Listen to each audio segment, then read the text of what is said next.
dia. Antes de começar, eu queria 2 recadinhos, né? Para quem não sabe, toda terça-feira às 21 horas nós temos uma live de oração. A pastora Keldan, ela pilota essa iniciativa e ela interage com as pessoas que estão online e é onde todo mundo ora uns pelos outros, tá? Então não percam, todas as terças às 21 online no canal do Instagram.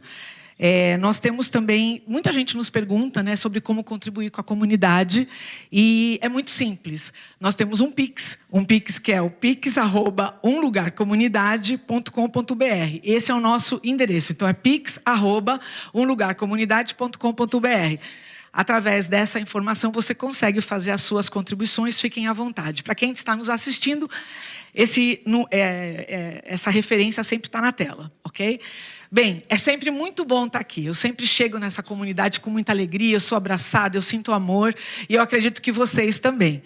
E mais interessante que isso é saber que essa comunidade vai muito além das paredes desse teatro. A gente tem muita gente, mas é muita gente que nos assiste, que faz parte dessa comunidade em diversas cidades do Brasil, vocês nem imaginam, e do mundo também. E nós somos uma comunidade, o corpo de Cristo, que se reúne para saber mais sobre Ele e para refletir quem Ele é. E eu quero também estender as boas-vindas a todos vocês que estão nos assistindo online. Bem, quem Deus é para você? Se eu distribuísse alguns papéis aqui no auditório e pedisse para vocês descreverem Deus em uma palavra, eu tenho certeza que na hora que a gente fosse ler cada papelzinho, a gente ia se surpreender com a diversidade de traduções. Deus se revela para cada um de nós de formas diferentes.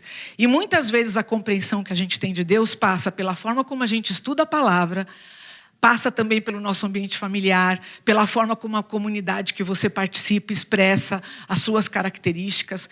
Eu, particularmente, por muito mais tempo do que eu gostaria, eu enxerguei Deus de uma forma austera, como um pai disciplinador, ditador, e eu me submeti a Ele por medo.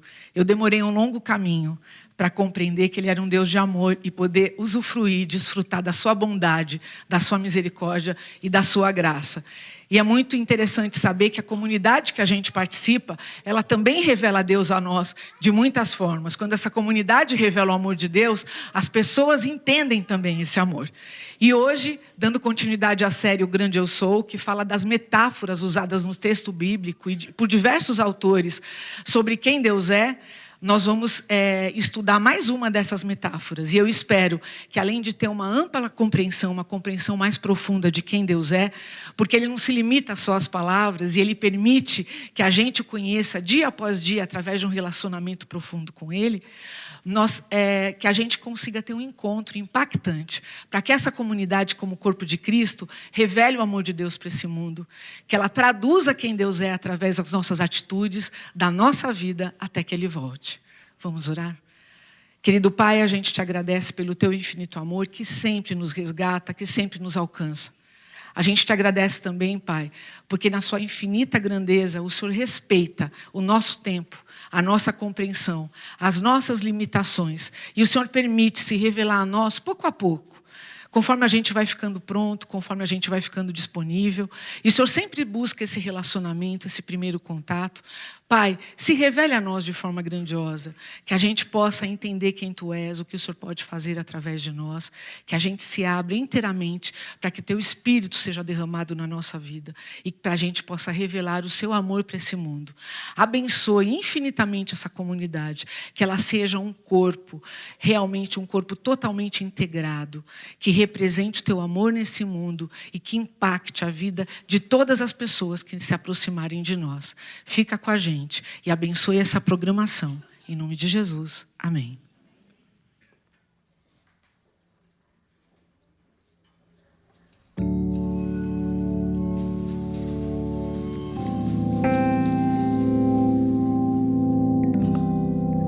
A palavra de Deus diz que digno é o Cordeiro. É o Cordeiro que foi morto. A dignidade de Cristo está no seu sacrifício. Aquilo que Ele fez por mim e por você. Diante dele nos coloquemos e reconheçamos que o seu nome é poderoso, que ele reina sobre essa igreja. Digno é o Cordeiro que foi morto, santo, santo ele é.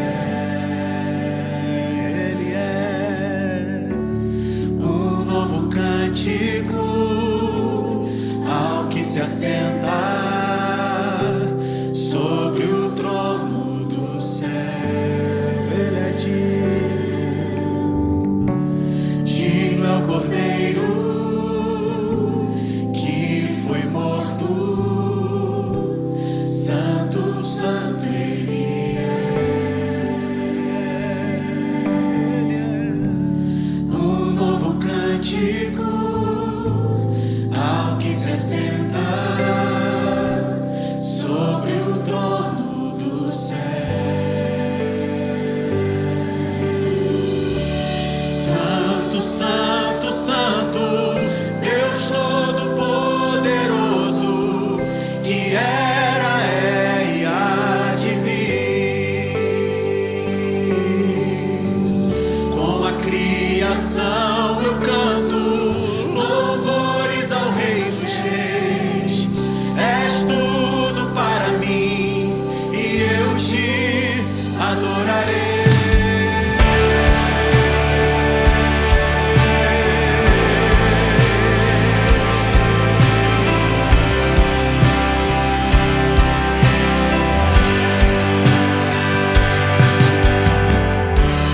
Maravilhado,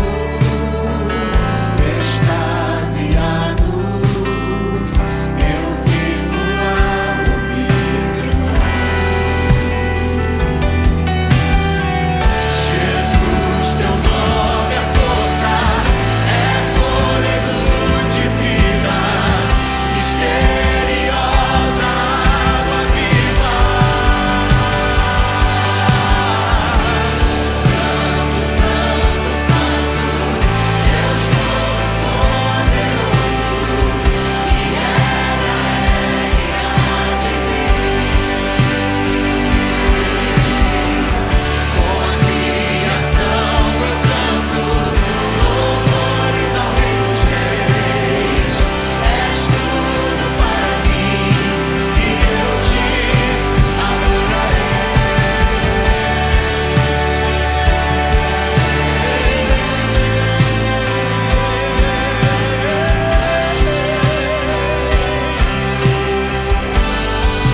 O nome de Cristo tem poder. Maravilhado, extasiado, eu fico ao ouvir teu nome. Creia, Ele tem poder. Maravilhado, extasiado, eu fico ao ouvir teu nome. Maravilhado, extasiado, eu fico ao ouvir o teu nome. Tem poder. Jesus, teu nome é força, é fôlego de vida, misteriosa água viva. Santo, santo, santo, Deus Todo-Poderoso, que era, é e há de vir. Com a criação eu canto louvores ao Rei dos Reis. És tudo para mim e eu te adorarei. Santo, santo, santo, Deus Todo-Poderoso, que era, é e há de vir. Com a criação eu canto louvores ao Rei dos Reis. És tudo para mim e eu te adorarei. Santo, santo, santo, Deus Todo-Poderoso. Essa é a nossa oração, Senhor. Com a criação eu canto louvores ao Rei dos Reis. És tudo para mim e eu te adorarei.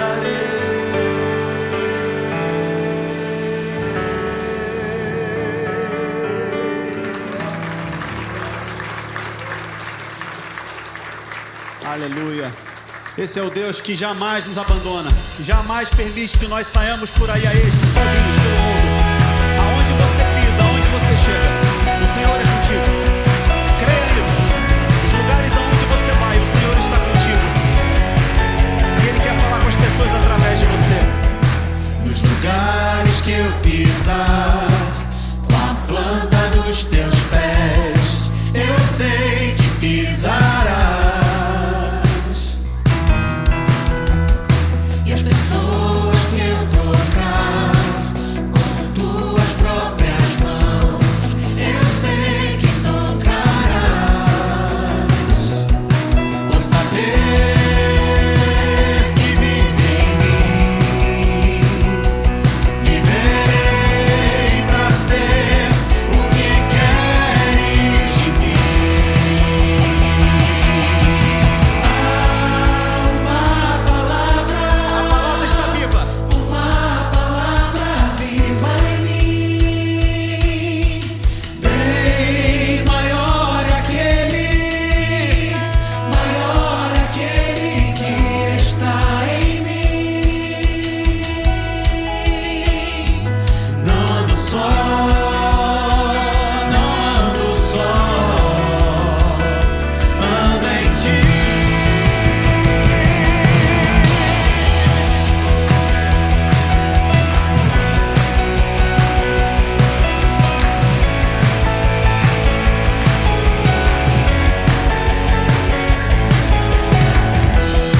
Nos lugares que eu pisar, com a planta dos teus pés, Eu sei. eu sei que pisarás. E em quem você tocar, o Senhor vai tocar também. E as pessoas que eu tocar com tuas próprias mãos, eu sei que tocarás. Por saber que vive em mim, viverei pra ser o que queres de mim. Há uma palavra viva em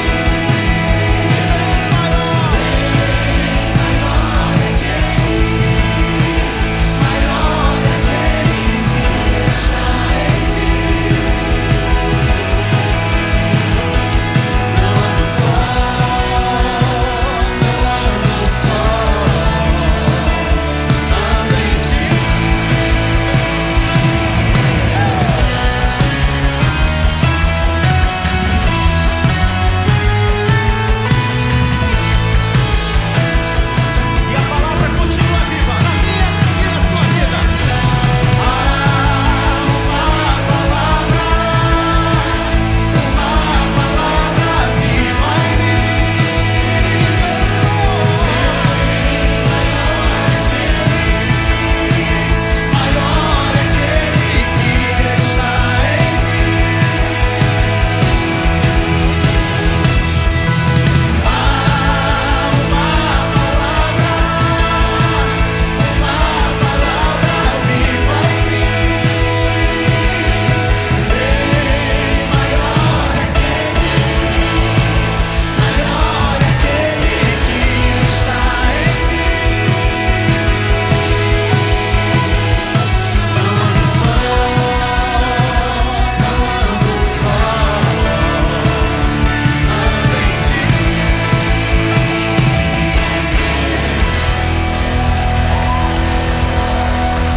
Jamais estamos sós, jamais estamos sozinhos.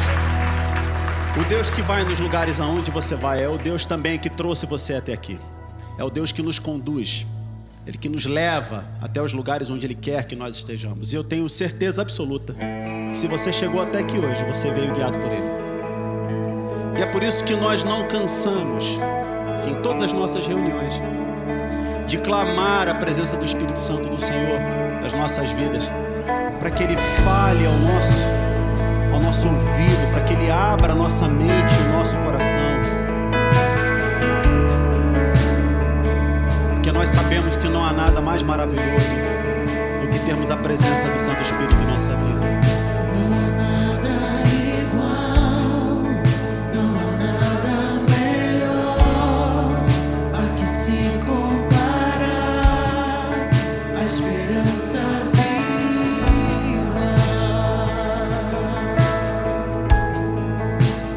presença.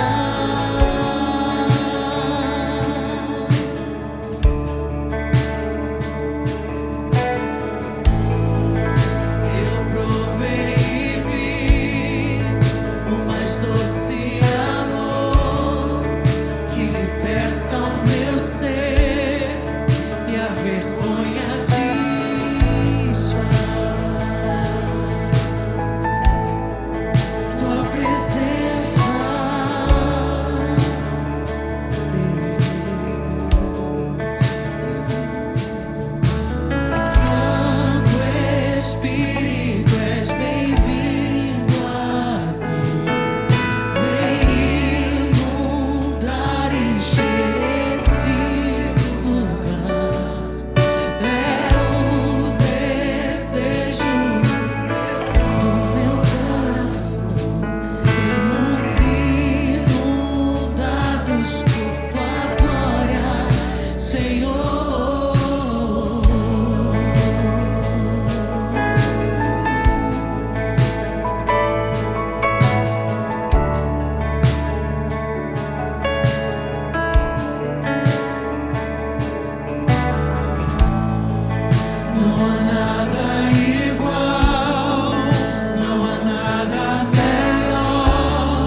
desejo do nosso coração, Senhor, habita em nós.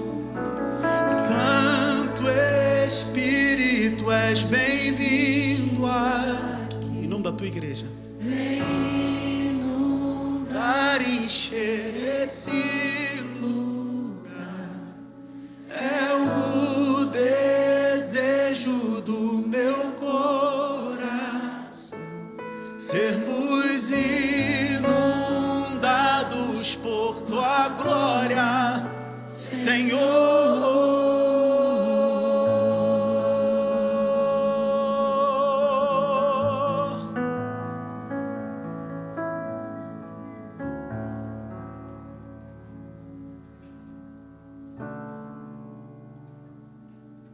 Eterno nosso Pai, eterno nosso Rei.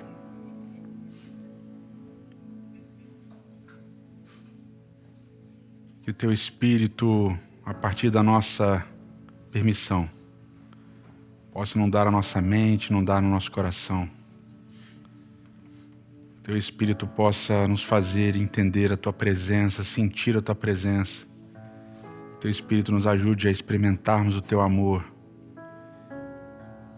Teu Espírito nos conduza a uma genuína e real transformação.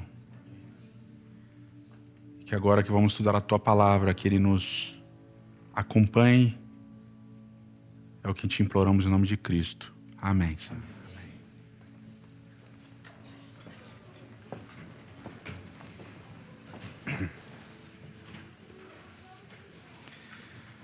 Bom dia, bom sábado para vocês.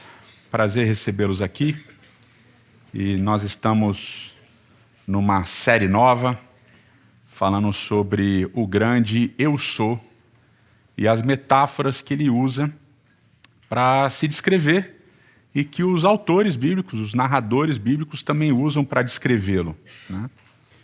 E quando a gente fala de metáfora, definir metáfora é uma tarefa sempre complexa. Tem alguns bons livros gigantes sobre isso.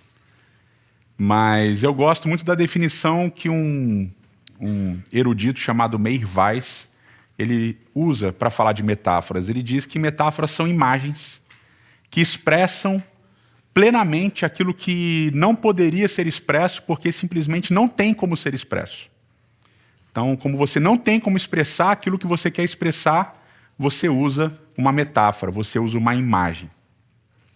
Eu acho isso extremamente interessante. E nessa concepção, então, a metáfora é aquilo que torna exterior um sentimento, uma ideia que é interior. É alguma coisa que você pensa, alguma coisa que você imagina, que você sente, mas que você não consegue explicar, então você transfere para o mundo exterior aquilo que está dentro de você através de uma imagem, para que as pessoas entendam um pouco aquilo que você está dizendo. E o filósofo José Ortega y Gasset, ele diz que as metáforas são a coisa mais poderosa que o ser humano tem para usar na sua mão. Ele diz que falar e usar metáforas é basicamente fazer mágica. Eu acho isso também brilhante. E a Bíblia é recheada de metáforas se referindo a Deus. Várias e várias e várias metáforas.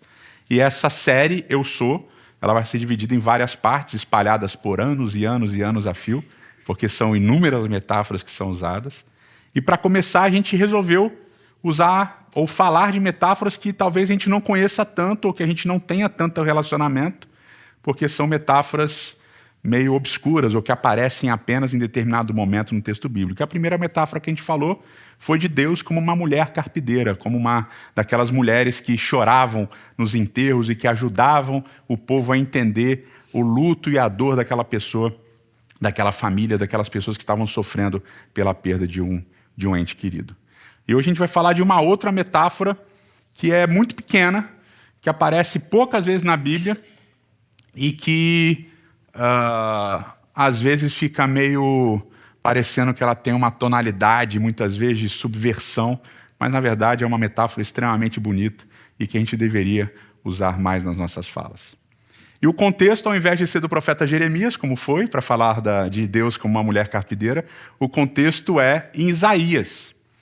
E apesar de serem profetas que, em tese, viveram em tempos diferentes, em momentos diferentes, separados por quase 2 séculos aí, a gente poderia colocar assim, são profetas que vão falar de temas muito parecidos. E, na verdade, quando você vai ler a maior parte dos profetas, todos eles trabalham temas muito parecidos, né? A ideia de que Deus vai trazer um juízo, de que Deus precisa que o povo entenda algumas coisas e se arrependa e mude e assim por diante. E assim como a gente viu em Jeremias, Isaías também fala de um processo de afastamento de Deus, que o povo se afastou de Deus, o povo está longe de Deus. E esse afastamento ele tem a ver com idolatria, mas ele tem a ver também com uma questão de justiça social. E o primeiro capítulo de Isaías talvez seja um capítulo de abertura muito impactante, porque as palavras que o profeta usa, inspirado por Deus, são muito duras. Os profetas vão falar assim, olha, vocês são piores do que bois e jumentos, porque os animais, pelo menos, sabem quem dá comida para eles. Mas vocês nem isso reconhecem, vocês não reconhecem que sou eu que dou comida para vocês. E vocês vêm até o templo o tempo todo para oferecer sacrifícios, para fazer culto, e eu não pedi. Quem pediu para vocês virem aqui? Quem pediu para vocês ficarem fazendo orações para mim? E a frase é tão dura, porque Deus diz assim, quando vocês oram, eu fecho os ouvidos. Quando vocês vêm ao templo, ao santuário, eu fecho os olhos. Eu não quero ver vocês e eu não quero ouvir vocês. Então é muito pesado. E o que leva Deus a falar que ele não quer ver nem ouvir o povo? Ele vai dizer, as mãos de vocês estão sujas de sangue. Vocês não respeitam o direito do órfão, da viúva, do estrangeiro, do pobre. Vocês abandonaram os pequeninos. Então vocês vêm me adorar, mas vocês abandonaram os pequeninos, vocês abandonaram o próximo de vocês. Vocês ignoram as pessoas que realmente precisam de mim através de vocês. E é interessante porque Isaías vai fazer vários oráculos proféticos de destruição. Isaías vai falar que Israel vai ser destruído, que Israel vai para o exílio. Isaías vai falar pesadamente sobre essas coisas. E Isaías também vai falar das nações ao redor de Israel. E, por exemplo, em Isaías capítulo 47, ele fala que Deus vai trazer juízo para a Babilônia. O texto diz que Deus iria usar a Babilônia para trazer juízo contra Israel, mas, ao mesmo tempo, diz que Babilônia vai ser punida por quê? Porque Babilônia não tratou com amor, com misericórdia o povo ou os povos que ela conquistou. Então ela foi dura, ela foi violenta com as pessoas que ela conquistou, ao invés de usar de misericórdia. Então ela também vai sofrer juízo de Deus. Os assírios e várias outras nações ao redor de Israel irão sofrer juízo. Por quê? Porque não se preocuparam em serem misericordiosos com as pessoas. Então esse é um tema comum. Mas aí você tem esse balanço clássico dos profetas, que é o balanço de eu vou fazer isso, eu vou destruir, eu vou trazer juízo, por quê? Porque vocês estão sendo violentos, vocês estão sendo maus com os mais vulneráveis, mas ao mesmo tempo tem aquele recheio de amor de Deus dizendo, não, mas eu amo vocês, eu vou restaurar vocês, eu vou trazer vocês de volta, eu vou cuidar de vocês. E esse tempero de juízo por causa da maneira como o povo trata os vulneráveis. E a promessa de restauração vão temperar todos os profetas do Antigo Testamento. Todos os profetas do Antigo Testamento. E se você notar, muito do discurso de Jesus também tem esse tempero. Vai haver destruição. E vocês lembram dele orando para Jerusalém, chorando, dizendo, olha, vai ter juízo. Mas ele também fala que vai ter restauração. Então esse é um tempero muito comum dos profetas do Antigo Testamento. E na construção desse tempero de juízo e restauração, de a ideia de Deus trazer punição e também trazer graça, trazer salvação, vai aparecer essa metáfora. Em 4 textos específicos de Isaías. E é interessante porque Isaías é dividido em 2 partes, basicamente, alguns dividem em 3 partes. Você tem do capítulo 1 ao 39 esses oráculos de destruição, de juízo, e a partir do 40, misturado com essa promessa de juízo, você tem a sessão de consolações, de conforto. Isaías 40, verso 1, começa dizendo, consolai, consolai o meu povo, diz o Senhor.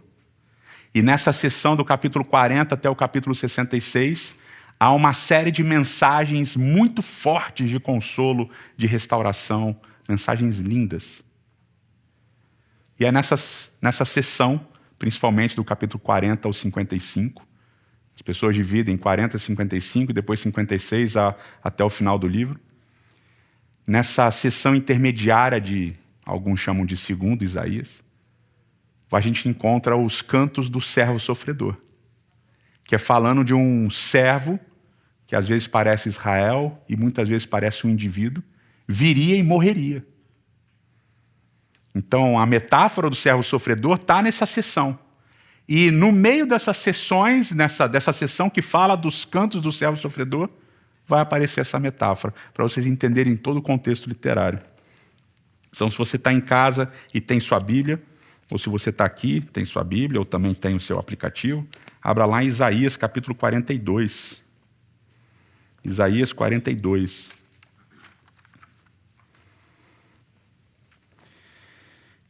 Isaías 42, verso 13 e 14, diz assim: O Senhor sairá como um homem poderoso, como um guerreiro despertará o seu zelo. Com um forte brado o seu grito de guerra triunfará sobre os seus inimigos. Então aqui essa é uma metáfora de Deus como guerreiro. E o verso 14, para concluir essa metáfora de Deus como guerreiro, ele diz: Fiquei muito tempo calado, em silêncio, e me contive, calado. Mas agora, como mulher em trabalho de parto, eu grito, eu gemo, eu respiro ofegante. Então, Deus é o guerreiro. Ele vai vir e vai destruir. Mas ele também é uma mulher, uma mãe em trabalho de parto. Ele está respirando, ele está ofegante, ele está em trabalho de parto. E quem aqui já viu trabalho de parto? Tem o lance da respiração, né? Você viu que é isso que ele enfoca aqui, né? Eu estou ofegante, eu estou respirando pesadamente. Está naquele processo de dar à luz. Deus é o guerreiro que vai trazer destruição, que vai trazer salvação, mas ele também é a mãe em trabalho de parto. E a imagem do guerreiro passa um certo tipo de violência. Deus vai executar a violência. Mas a mulher em trabalho de parto, a mãe em trabalho de parto, passa uma ideia de um Deus que sofre violência, porque o trabalho de parto é, de uma certa maneira, uma violência que a mulher passa. E ele repete essa metáfora no capítulo 45, no verso 9 e 10. Capítulo 45, verso 9 e 10. E a gente vai ler a partir do verso 7, para a gente entender aqui as várias ideias, várias imagens que estão se formando. Diz o texto, capítulo 45, do verso 7 até o 10, Eu formo a luz e crio as trevas, promovo a paz e causo a desgraça. Eu sou o Senhor, eu faço todas as coisas. Vocês, céus elevados, façam chover justiça, derrame-na nas nuvens, abra-se a terra e brote a salvação, cresça a retidão com ela. Eu, o Senhor, a criei. Então, Deus, o Criador de todas as coisas, da justiça, do céu, das trevas. Verso 9. Ai daquele que contende com o seu Criador, daquele que não passa de um caco entre cacos no chão. Acaso o barro pode dizer ao oleiro o que você está fazendo? Será que a obra que você fez pode dizer o que você tem nas mãos? E aí ele fala da metáfora do oleiro. Deus é um oleiro que faz o vaso. Será que o vaso construído pelo oleiro pode virar para o oleiro e falar: o que você está fazendo? E aí o verso 10. Ai daquele que diz a seu pai: o que você gerou? Deus como pai. E a última partezinha do verso 10. Ou a sua mãe: o que você deu à luz? Novamente, uma mãe em trabalho de parto.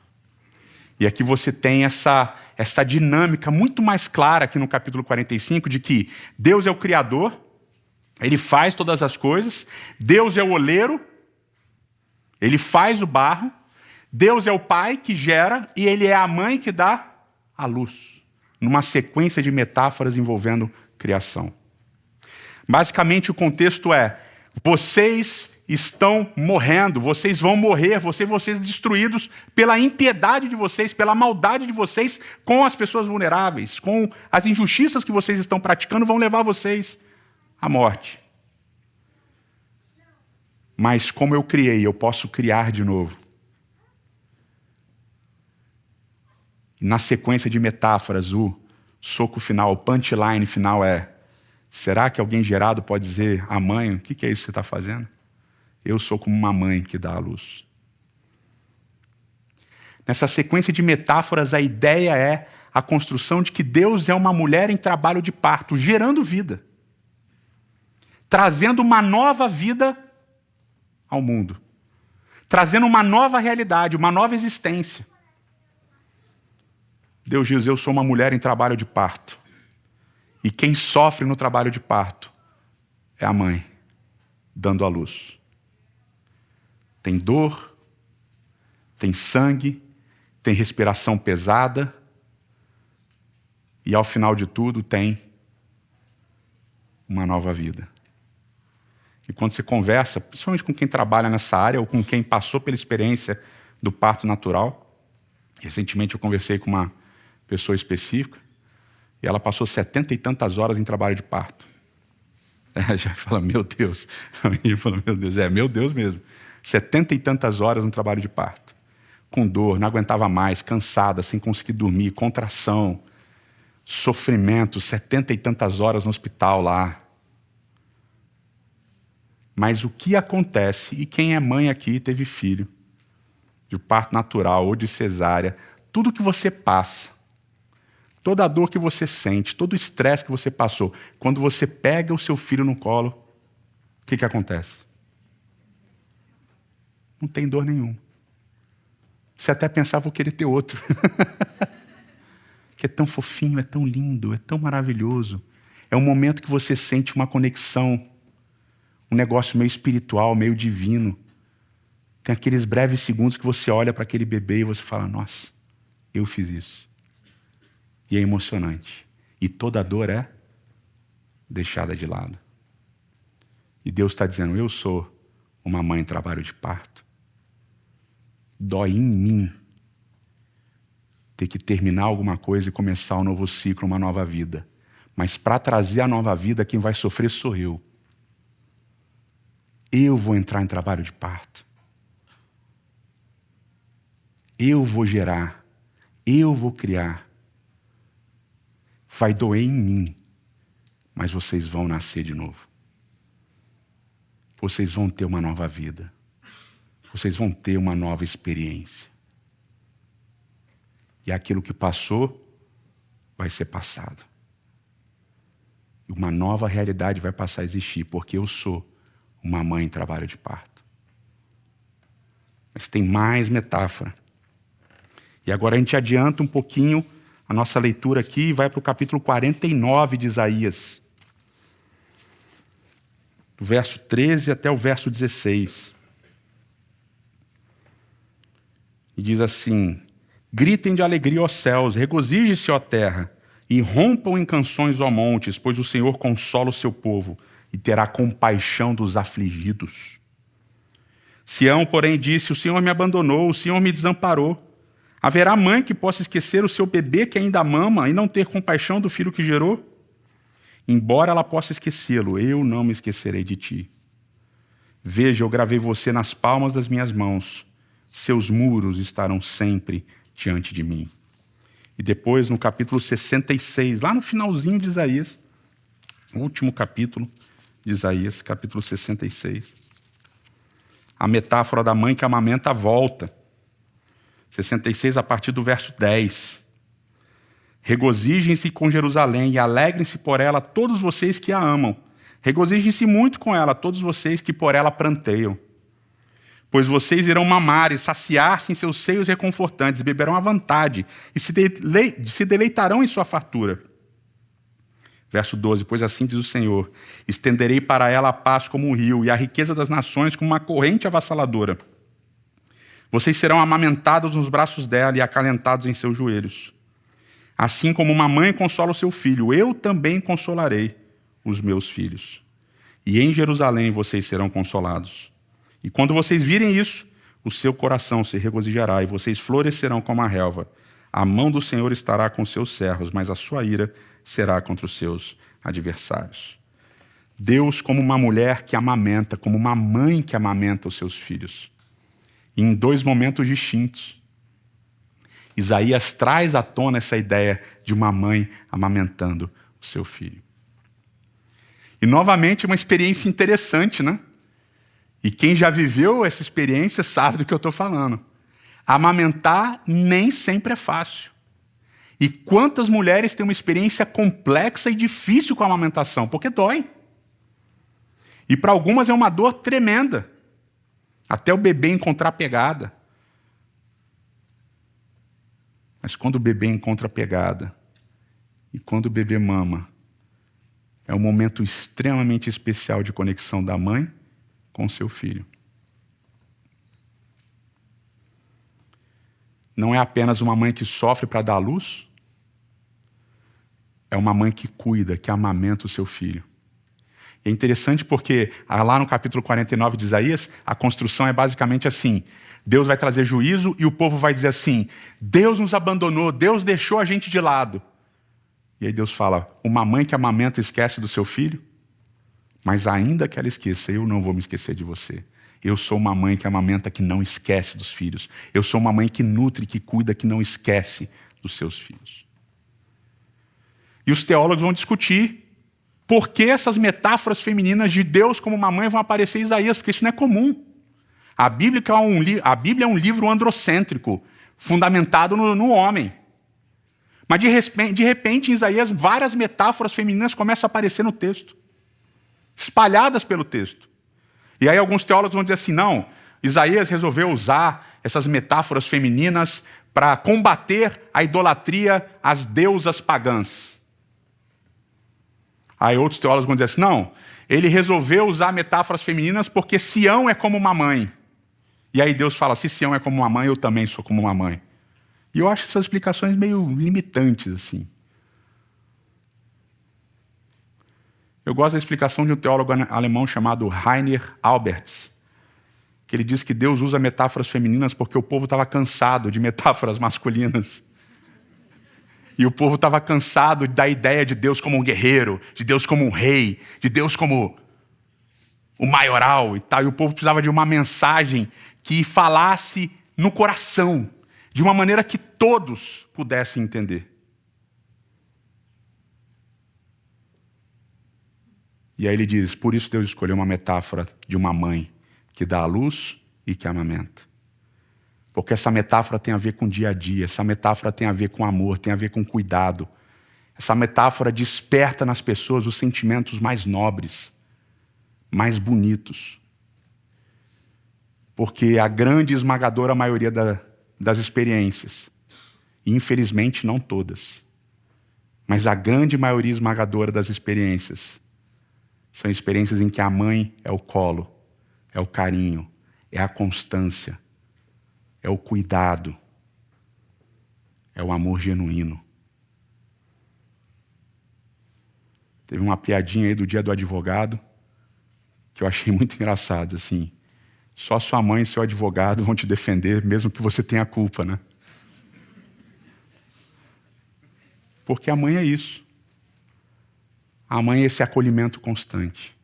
A mãe é essa representação de quem Deus é, do amor dele, do cuidado dele, da constância dele e da certeza de que, mesmo que você tenha ido muito longe, ele está disposto a te trazer de volta. Eterno nosso Pai, nosso Rei, muito obrigado porque no teu imenso amor, o Senhor nos lembra que o Senhor é como uma mãe. Uma mãe que nunca abandona seu filho. Uma mãe que sofre, que tem dores de parto, que dá seu sangue e sua vida para a manutenção, para a criação, para o nascimento, para o desenvolvimento do seu filho.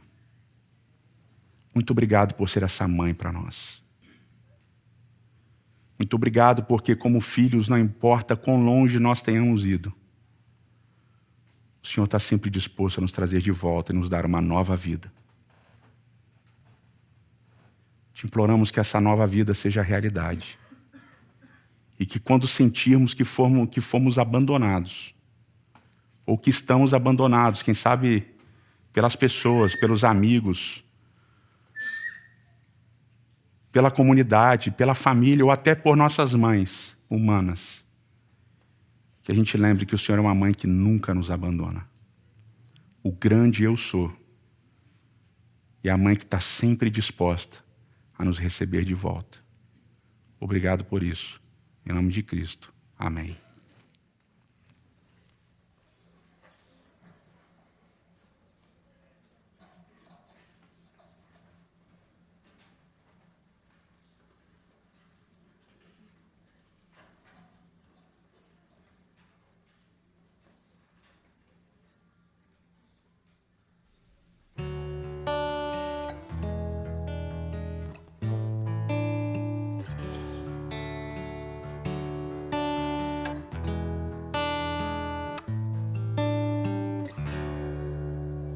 Já peguei a espada de papelão,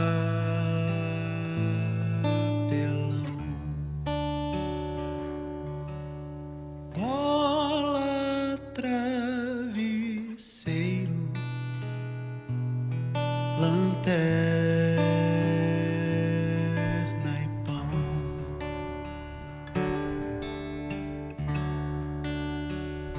Tomei minha decisão,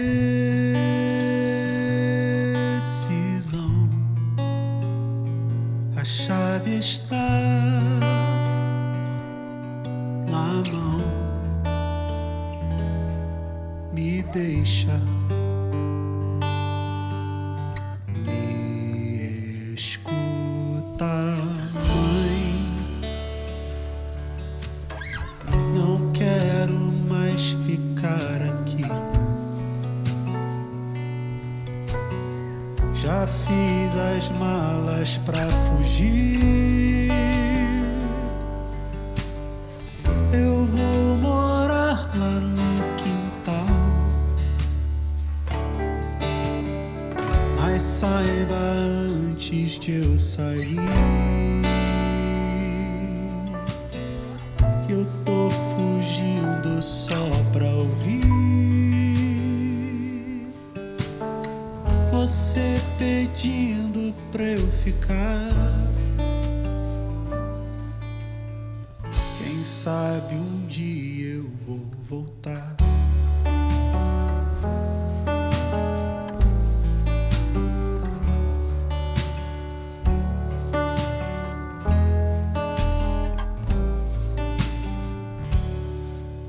Só quero essa foto pra me lembrar. Se eu sentir saudade, não vou chorar.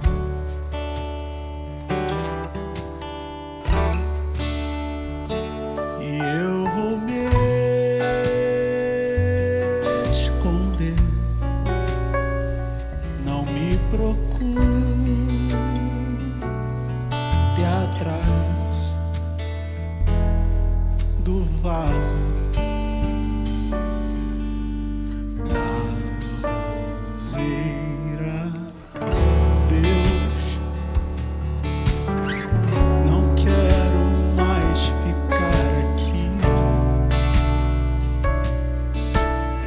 Já fiz as malas pra fugir. Eu vou morar lá no quintal. Mas saiba antes de eu sair, eu tô fugindo só pra ouvir você pedindo pra eu ficar. Pois com você é o meu lugar.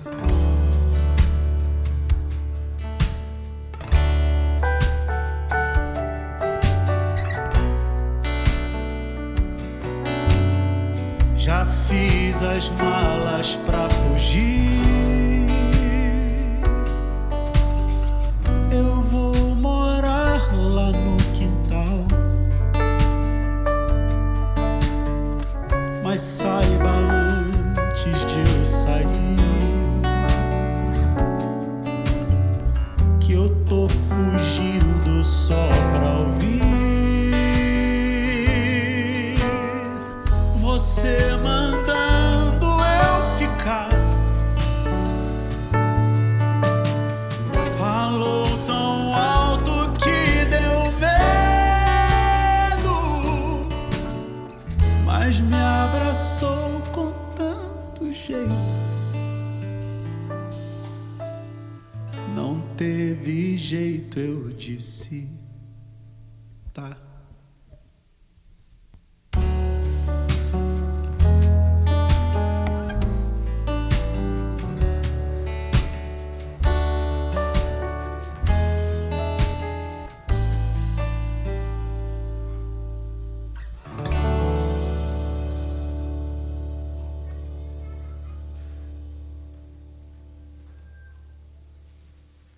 Que o Senhor te abençoe e te guarde. Que o Senhor faça brilhar o seu rosto sobre ti e tenha misericórdia de ti. Que o Senhor sobre ti levante seu rosto e te dê a paz. Boa semana e até semana que vem. Bom sábado, né? E até semana que vem.